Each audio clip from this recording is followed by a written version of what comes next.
And welcome back to a fresh episode of the Business Growth Show. I'm your host, Sam Dunning, co-owner over at webchoiceuk.com. And today I am joined by Stephen Hodges, returning guest back to the show. Stephen's the CEO over at Boson Hub Digital Development. He's an instructor of business and computer science over at Oregon State University, and he's also an adjunct professor. Stephen, welcome back, sir. How you doing, man? I was good. You make me feel like a big deal. You have this really nice intro, and then returning guest. I'm just Steven. I just like to do my business, and I just like to do my teaching. But when I come onto this podcast, you make me feel like I'm a big deal. So next time, if you could get the virtual red carpet out, maybe some laser lights. It's coming up, man. Okay, it's coming up. All the way from US to the UK. We'll make it happen somehow. That would be a powerful laser. Cool, dude. So last time we talked all about Google My Business. We are shifting the focus, which went down really well. Some great reviews on that episode. Now we're going to be talking about why website security is so important. So first of all, Stephen, why do we need to think about our site? Why do we need to think about how secure it is? So recently, at least here in the US, there have been some really high-profile hackings. There was a meat manufacturing company, and then there was a pipeline that both of them were held hostage, and they got hacked. And wow. There was a lot of warning that they had, knowing that there were some vulnerabilities in these systems. And so, I mean, that's obviously for massive companies, but even for the mom and pop shops and for web pages like your web page and my web page and a WordPress web page. All of that's so important to secure and at least go through some very basic, IT management, password policies, and things like that, because it's a headache. It's an absolute headache, and there's some very simple things that you can do to prevent that headache, because you want to run your business. I want to run my business, and we want to make sure that our clients or whomever we're serving is taken care of. And if we have to deal with our gosh darn web page, or someone's holding our computer hostage, we're not making value for anybody. So that's the biggest reason that security should be something that is mostly automatic if you have the right safeguards in place, and then you have a policy or a game plan in place in the event that something happens. Gotcha. And when we think of an unsecure site, let's look at perhaps worst case scenario, kind of lawsuits, losing money, losing customers details getting stolen. What are some of the kind of worst cases of your website being hacked or some kind of vulnerability happening? And what are some of the milder cases, so people can kind of get an idea of absolute worst case and absolute mild case? And then perhaps we can chat about kind of signs to look out for. Sure. So worst case scenario is if you have something maybe like an e-commerce website. If you have an e-commerce website that is making money or maybe running subscriptions, and if that is out of date, or if there are some vulnerabilities or things that need to be updated, if that is down and you can't run subscriptions and people can't buy things from you, you're actively losing money. There's also reputation. So if you have someone or you're running a SEO campaign, so Web Choice UK is running an awesome SEO campaign, or you're running Google Ads to something, you can obviously tailor back your Google Ads, but for SEO, because of the the slow growth and that goes into that, and then you can't necessarily just turn that off. And so that reputation management is really, really important. And even things like having your website say not secure in the corner. I think that a lot more people are aware of maybe if a website looks old, or if a website says not secure, doesn't have an SSL certificate. Those are lesser case scenarios. Any of that are things that can be actively managed, and you can do some proactive things that are very, very simple, put things in place to be able to prevent that from becoming a really big issue. Yeah. Great point in terms of kind of e-commerce. If you've got a bunch of customers and something goes wrong, you could immediately lose all your sales overnight. Brand reputation, if your site goes down, people try and search for it, it doesn't appear, then you've probably lost a bunch of revenue in terms of ad spend, and also what people think of your company if you can't keep your site running. And I guess also, if you're not in the e-commerce market, if you've just got a site that perhaps kind of has user accounts or has some kind of CRM linked on the back of it, so you could lose a bunch of data, which could even be more catastrophic, depending on what's on the back of it and what you're storing. And if that goes into the wild, then you could be absolutely screwed, right? True. Yeah. If you have something operationally, again, like, there was literally a pipeline that controlled a lot of the crude oil flow in the eastern part of the United States that got hacked. And Mm, those systems were all operated. And if you think about, I mean, IoT, the Internet of Things, and getting things connected is really convenient a lot of the times because you can manage a lot of things. But when you get those things connected, I mean, they could be hacked. And so everything from those massive operational systems that you're either losing data or you're trying to serve people, especially if it's, again, things like e-commerce that people expect things so quickly, or, I yeah. mean, crude oil flow, all the way down to what if someone tries to Google your site and if it says this site might be hacked? And that is not a good day when Google thinks that there's something wrong with your site. That reputation, because Google, if they refer to your website, that reputation management is really important. I'm sure you've heard that on this podcast before, because Sam, helps our company with that. And so that reputation is really, really important. And people are really like, if Google says it's hacked, not going to touch it. No way. Exactly. If someone flicks onto your site or sees your listing on Google and there's any kind of scary warning signs, then that's gone. That's that customer gone. So are there any telltale signs, Stephen, that we need to look at? Perhaps we're listening or we're watching in and we're thinking, oh damn, I want to make sure my website's in a secure state straight away. Are there any signs that we need to look out for before we kind of go into actionable tips here? Are there any signs that we can kind of just have a glance at either the front end, the visual of our site, or we need to look into the code just to kind of, I guess, do a basic health check as such? Yeah, I should probably preface that the big focus on at least my expertise is going to be specifically within WordPress websites. WordPress websites are 30% of the internet. There's a lot of people probably listening to the show that use WordPress, whether they know it or not. It's just such a powerful CMS that a lot of people know. I know that Sam has built some custom PHP web pages before, and that's a completely different thing. And like operational systems, that's massive and that's huge. But specifically because of who I deal with, a lot of times small, medium-sized businesses that have WordPress websites. The big thing, updates.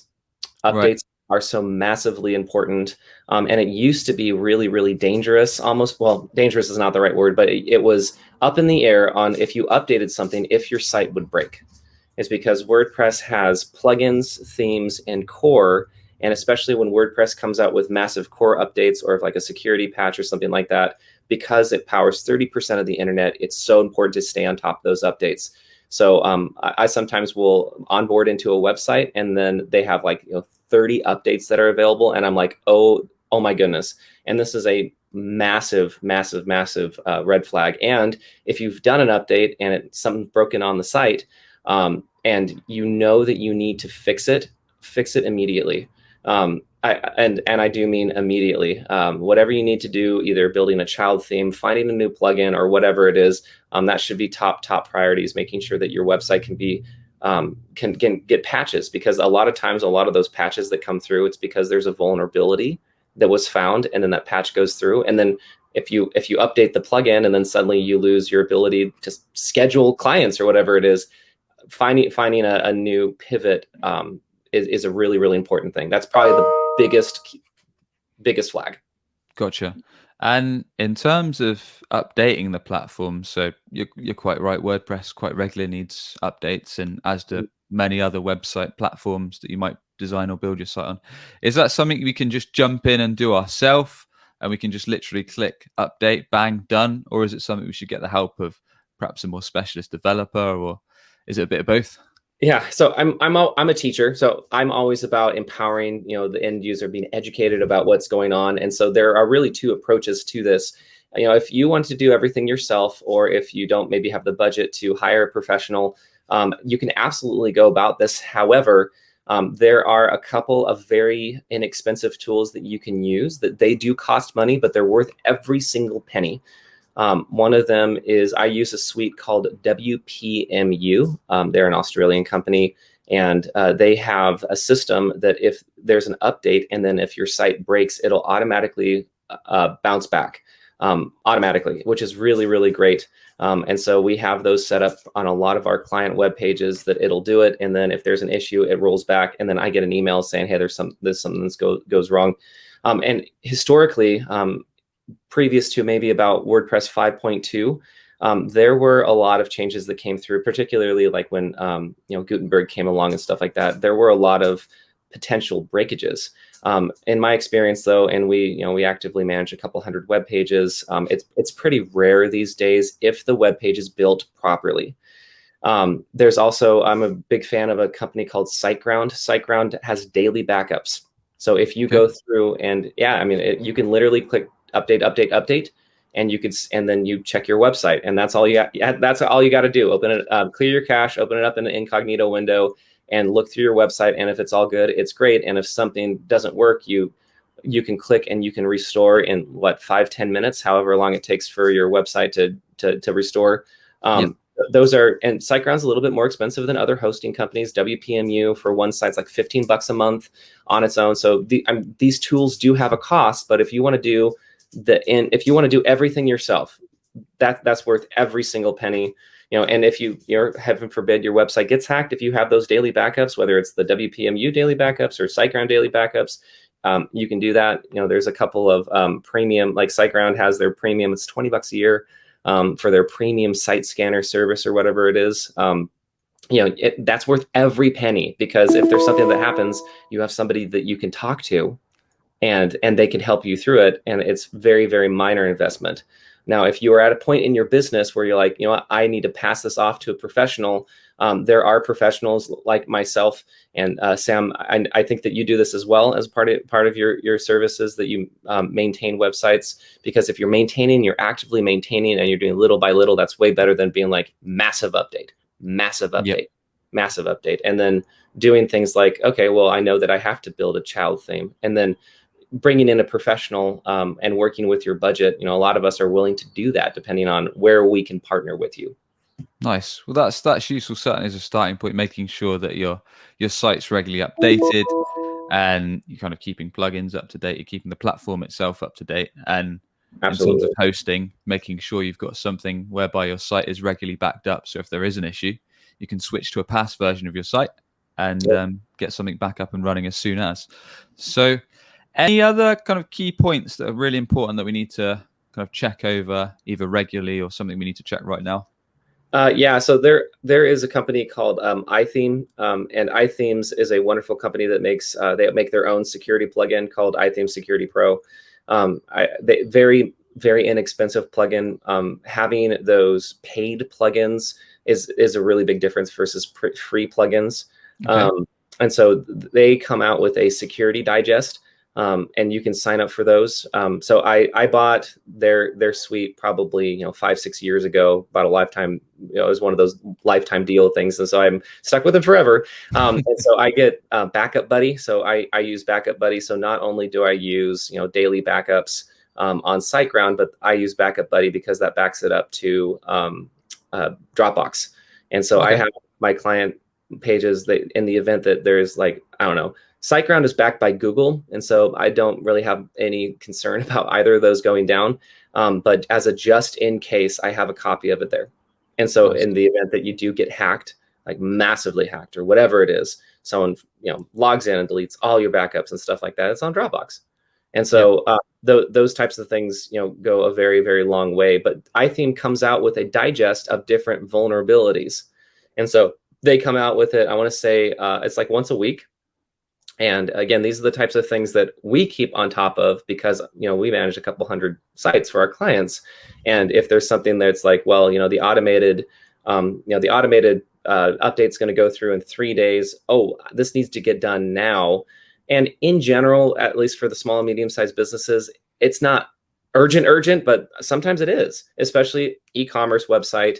If you have clients if you have e-commerce or any sort of web page that you have customers that have their own logins, those are the websites that are really important because in general, people have very weak passwords. In general, people never change those passwords, and those passwords are the same for everybody.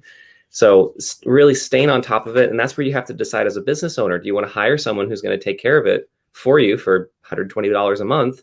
Or is this something that you want to do yourself? That's up to you. Gotcha. Passwords is a great point. So, I mean, we've taken over many customers' sites where their password literally to their own what's called a content management system, but that's just jargon for your website's admin dashboard where you can log in and control your website content, or if you're e-commerce, your products. So your website admin dashboard, where they've literally been admin or admin 123. So which isn't going to be too tricky for a hacker to tap into and steal all your data or your sales or whatever they're after, or your code, and do as they wish. So any tips around kind of your own site and making sure that you have a sound password and any considerations there? Yeah, so personally, the best practice is to change your passwords every 3 months. And that is something that the vast majority of people don't actually do. Right. However, there are some wonderful, and again, this is from like a personal point of view, for your own passwords, there's some wonderful password management tools that are either free or a couple dollars a month that will help with the automation, with automatic login. And no longer is it something that's like, well, I need to think about what it is in the top of my head. It's like, well, I mean, there probably should be like a master password that you should be able to figure out on the top of your head, whatever that looks like. But using some sort of password management system, LastPass was one of the most famous and well-known ones. Okay. There's a company called Bitwarden that is one. Some people just use their browser to store their passwords, and that's not always the most secure thing in the world. Sure. It depends on who you are and how you have your devices. I have had clients that get upset when I set email up on their phone. It requires them to put a lock on their phone. I mean, that device, if someone is able to get into your device, that is a portal into your soul. And so from a personal point of view, you kind of want to clean that up. And then you need to assume, again, if you have contractors, or if you have anyone else that has a login to your website, you need to assume that they have forgotten about changing their password, or that those passwords will get leaked at some point. And so Defender, which is through WPMU, has a tool that automatically requires passwords to be changed from your clients every once in a while. And that messaging is sometimes a little bit tricky, because you don't want to send out a message, be like, you have to change your password, because the assumption is that, oh, something happened and is my credit card safe and blah, blah, blah, blah, blah, blah, blah. No. You have to make sure that you're being very clear to be like, because we care about you and we care about your safety and security. And because Home Depot got hacked, Target got hacked, everyone got hacked. We require our clients to change their passwords every couple months. And if you want to get rid of this account with us, no big deal. Click this button. And Defender makes that happen, and you can do all of that. That's a new thing that they do. And you can also do things like Defender has a threshold of, 5. I think I have it set to 5 logins, which on a bigger site, if you do 5 bad logins, your IP automatically gets blocked, or you say you have to talk to the admin. That can get a little cumbersome. But however, I do that for some of my clients as well, because I take care of that and say, hey, there's somebody who's trying to log in with you. I've deleted your account, whatever it is. So that customer service management part, that just goes a very, very long way. Again, these tools, whether it's WPMU or SiteGround, has their own security plugin that they just released this morning, or whether it's iTheme security, WordFence is a great one. Whatever it is, installing it, configuring it, and then staying on top of it. Those things will go a very, very long way to prevent a headache. Yeah, so make sure you check out those plugins, guys. And just to kind of hone in on what Stephen's talking about, is essentially kind of getting those things set up, and also ultimately, I guess, and correct me if I'm wrong, Stephen, is if a hacker's trying to get into your site, usually they'll have some way of guessing the logins to your admin side of your website. So if they have X amount of wrong attempts, so let's say it's 3, it might be 5 attempts, then their IP, so how they connect to the internet, gets completely blocked, completely shut down from connecting to your website. So that's kind of one of the main goals of these sites, as well as giving you a secure password, essentially blocking these guys from getting in. Yeah, I do. I mean, I do get that a lot. Like, why in the world would someone want to hack my website? And a lot of times it's bots. So a lot of times it's bots, and they randomize their IP addresses. And so they'll try one IP address that gets blocked, and they'll go to another, go to another, go to another. And that does happen, and it's completely random, because they're just looking for, they cast a super wide net. And the moment you get one of those websites, I mean, you could do things where you put like a keylogger on it, where you start capturing credit card information. You could literally hold the website hostage to say, like, well, in order to get this website back, you have to send a Bitcoin to us. People have that happen on their own personal computers as well. Yep. I've had to, even though I haven't worked in IT in years, I've had to go through some of those things, and that's what happened with like the pipeline in the meat manufacturing company in the United States, is that they said you had to pay millions of dollars in order to get this released, and it's like nobody wants to go through that situation. So if you're willing to do a couple of very minor things up front and then have a game plan in place, be like, oh, I know exactly what we're doing. Security doesn't have to be scary. It doesn't have to be hard. Being able to pull a backup, and whether you're getting educated or you're hiring a professional, it's just like take that burden off you. It does not have to be scary. You want to run your business. You don't want to have to worry about this stuff. Yeah, exactly right. And I suppose it's the last thing you're going to think about, right? Your website going down. You just trust that it's going to tick along nicely, do what you need it to do, whether that's generate leads or generate sales or whatever you want to get out of your website, be a good brand building piece, whatever. So if something scary like this does happen, just make sure, like Stephen's been going through, that you have got appropriate hosting, you've got appropriate backups, you're keeping your site updated, you're installing security plugins, whether it is for your passwords or to stop kind of brute force attacks. I mean, one quick point on my side is, doesn't happen so much anymore, but I think you touched on it a little bit earlier, Stephen, making sure you've got an SSL certificate, which is basically when you do a search for a site, you see the padlock in the search, and you see the HTTPS : / and then the website address. Important for a couple reasons, actually. Now, first of all, it's a Google ranking factor. So if you haven't got an SSL certificate, Google might downrank your site, and they also flag it as unsecure, which is going to ruin your brand reputation if someone tries to click on your website. And secondly, it does help against the security side of things, and keeps your website secure against certain bits and pieces. Mm-hmm. Are there any kind of smaller ones like that piece, Stephen, that we've not yet covered? Yeah, so SSL is the industry standard, just like you said. Ranking factors, it does matter, but more so it's the reputation. So again, people want to, just like you said, people want to feel safe when they click on something. Yeah. And Google is what 80% of what people use, or something crazy like that. And so they tie in with each other, and there's a big huge thing being like, if you go to like a like Safari, I mean, it's a big red screen says like, this site is not secure, and that could happen to you. And a lot of reputable hosts will give you a free SSL certificate, and that will be sufficient for most people. So like my website, that's what we use. It's because it's an informational website, and it does a very basic job. Now, if you're running an e-commerce website, there are always upsells, and these companies always upsell. There's a company called Komodo that they're kind of the industry standard, and I do recommend going with a better SSL if you're managing, again, credit card information, et cetera, especially for things like PCI compliance. But having that, most reputable hosts will give that to you for free. So including, again, SiteGround. SiteGround, it's a one-click install, and then it takes like 2 minutes, and then one click to get HTTPS in force. And then their plugin just manages all of that for you. And that goes a very, very long way. And it's little things like that make a really big difference. And yes, that does help with your site security as well.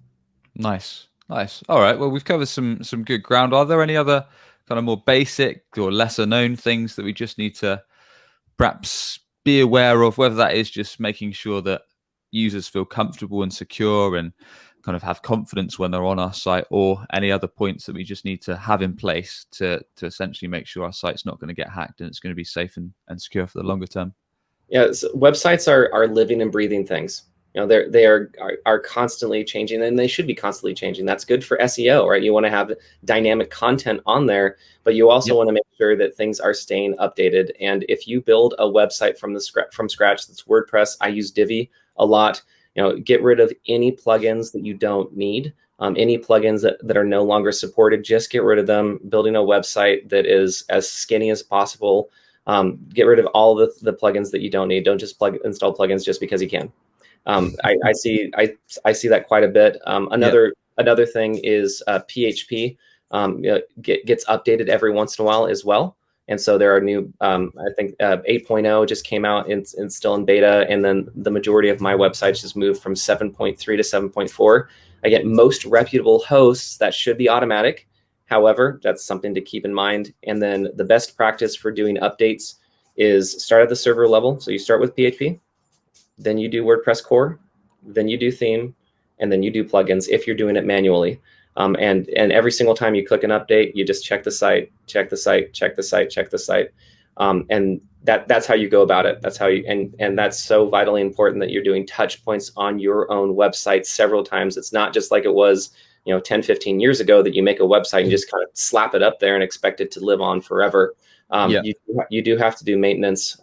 It's just kind of the nature of how web pages work. So that's, I guess, the biggest key is that if you have a website and it's the external facing portal of your business, whether it's a lead generation tool or whether it's a validation tool to be like, hey, I'm a valid and legit company, you need to be poking at it at least a couple times a month. Yeah, solid points, man. So, and just to reinforce what Stephen was saying there, if you're constantly adding plugins or add-ons or bolt-ons to your site, not only is it going to perhaps compromise your security if some of those go out of date, but your site's going to become cumbersome and clunky, and it's probably going to slow your page speed down. There's nothing worse. Literally, one of the worst things that a website can be is slow loading. Is it might affect your Google page speed, but worse than that, if someone clicks on your site and it takes 3, 4, 5 seconds to load, they're going to get bored, frustrated, tired, and head to a competitor that gives them a better experience. And like Stephen was touching on, if you're regularly checking your website, updating your content, that's going to be great for SEO because Google loves fresh, regularly updated, helpful content.